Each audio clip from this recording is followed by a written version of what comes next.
Welcome back, everybody. Tonight, the San Diego Gulls will have another chance to take down their rivals from Tucson.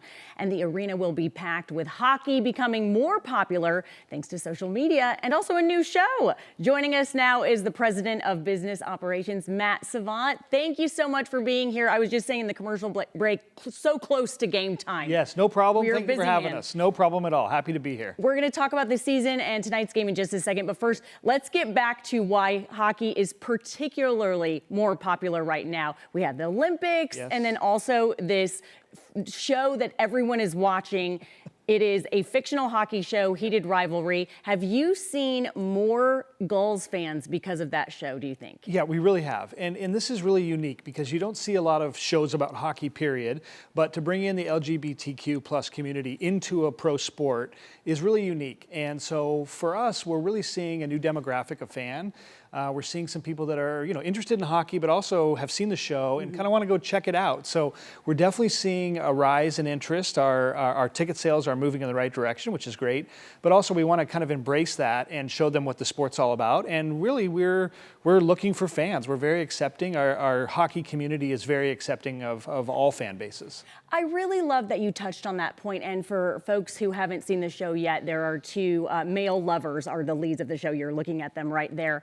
And it was taboo in the past to have a gay man in particular in sports in men's locker rooms. So I love that you said the Gulls are so accepting. Yeah, well, we've started to see it in all different sports where you'll have a gay professional athlete come out and kind of be part of that community, and you're seeing a lot of support. There is some controversy attached to it, but what I like to see is that, you're looking at it as a human level. This is a person who's an incredible athlete, has made it up through the ranks of their sport, and to receive that type of acceptance is awesome. And I love that there's a show about it because it gives people a platform to discuss and kind of, in a fictional sense, look at it and see what it would be like if it were more common and more prevalent in our sport. So for me, it's a big win, and I think it provides a lot of great opportunity and good discussion.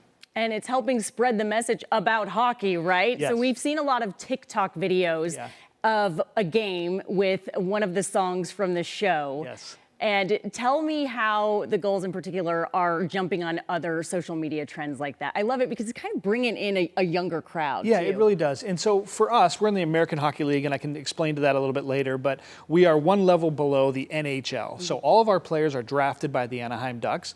And so when you're looking at social media, you're really talking about young players. These guys are all 20, 21, 22 years old. And with the show and the popularity, what we're doing is we're bringing our in-game entertainment to life through social media, and we're trying to show people what it's like, and we have our players kind of act in the TikToks, but really it's mirroring what they're seeing in social media in the arena, which is what people are looking for. So it's a really unique angle to try to grab a different demographic as well. Okay, and we know it as the rink, but apparently it's called the Boy Aquarium now. Yes. Do you refer to it as that? I don't personally, but I hear it quite a bit, and if you think about it, they're inside glass, so they're in a bubble, and there's boys skating around, so yes, Boy Aquarium does fit. And some of them are very handsome for all the single ladies and men, to each his own out there. Yes. Let's talk about the Olympics now, because both the men and women's team brought home gold. It was such a beautiful moment, both moments for our country. What do you think those teams on that level, what kind of impact does it have locally?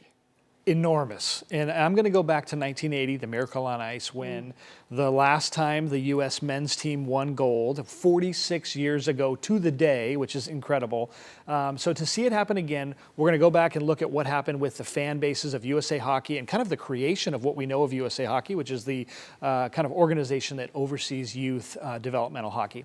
They saw a huge spike of people just learn to play, local rec leagues, men's leagues, travel hockey. So we know we're going to see a jump. We always do after the Olympics, but we've never experienced it because we haven't won in so long. So we are ready from a developmental standpoint with our local rinks. We have more learn to plays for those kids to come in and try it out. And the San Diego Gulls offer free equipment. Just come to the rink. We'll give you free equipment. Try it out for 4 weeks and decide if this is your sport, because it is expensive, and we're aware of that.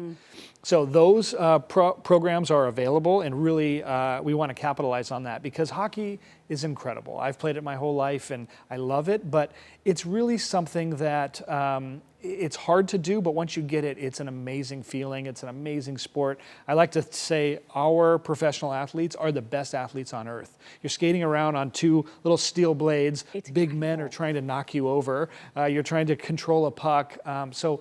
It's a great sport to watch and be part of, and we're seeing a big jump right now. I remember my cousin played hockey at Ohio State, and Okay. we went to a game. Very impressive, right? I Yes. didn't even know, being Yeah. so young. And then that's what got me hooked on hockey. I saw him skate. I said, Stevie, I didn't even know you could do that. Yeah. It was so amazing. Now, how old, at what age would you say the kids learn to pull the jersey over the head and then throw the punches? Well, if you watch hockey, you'll see that almost Yeah. every game that those guys are usually dusting it up a little bit and maybe having a little bit of a scrap. And so we do see some mimicking of that. But, that the fighting part of hockey plays a really unique role. It's an enforcer and it's a protective role. It's something that's unique to any other sport. You don't see it in football or baseball.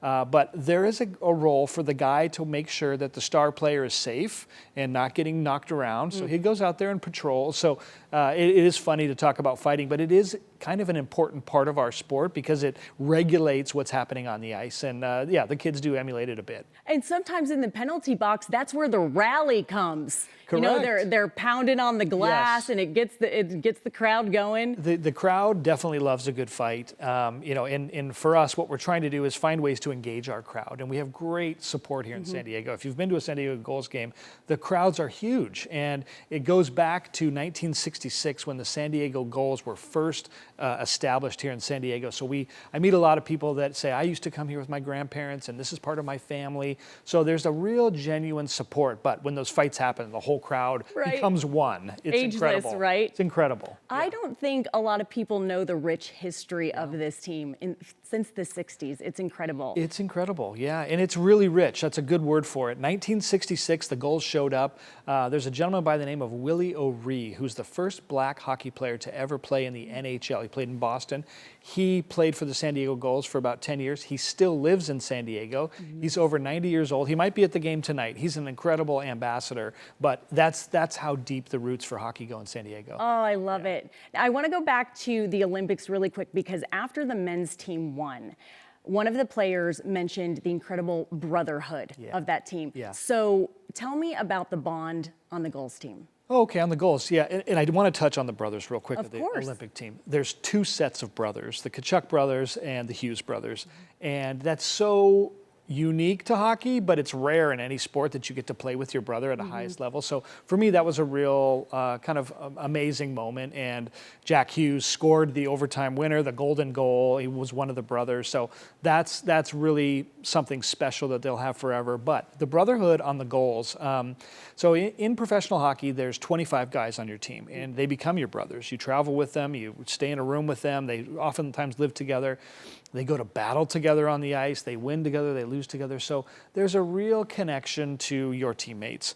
When you rally around and you're in the USA and Team USA wins the gold in both the women's and the men's for the first time ever, by the way. It's the first time that gold has been won by U.S. men's and women. So it's such a proud time for us, for our country, and for the sport of hockey.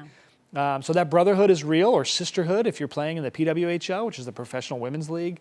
There's a lot of love for hockey right now, and I'm just proud to be part of it. Oh, definitely. Yeah. Well, let's get to the season now. So Yeah. what's been the best part so far? I would say the fans for me, because we're seeing a resurgence.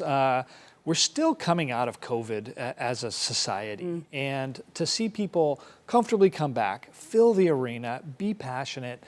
We've seen some huge crowds. We just celebrated a Star Wars night the other night, a couple weeks ago. We had our largest crowd since our home opener year one game Wow. ever. So that tells me a lot. There's still a lot of love. People are back. People want to get together. People love our sport. So for me, it's the crowd Yeah. and the fans and the love. And then also, we've done a really good job engaging all levels of our fans. We have season ticket holders, we have group buyers, we have individual buyers, but they each require a different type of communication to get them to come and understand what's going on. And Right. we give away great things like this scarf with our logo on it, and people love wear it. it with pride. So I've just been proud of the crowds and the season because we're doing well. We're in the playoffs, the hunt right now. So it's just been fun to be part of it this year. And real quick, last question here. Yeah. What do we need to know about tonight's game? So tonight we play the Tucson Roadrunners. We are battling with them for playoff position. The best part about being in the playoff hunt is every win gets you a little bit closer. Every loss gets you a little bit further. Right. So every game means so much, and I'm excited. We are too.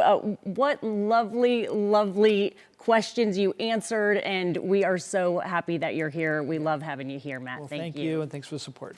And the Gulls play, as Matt just mentioned, the Tucson Roadrunners tonight at 7 at the Pechanga Arena, and there are still some tickets available online if you want to go, but you better hurry. It starts at 7, as we just mentioned. All right, stick around. We're going to be right back with the answer to tonight's Sports Report quiz. Stay with us.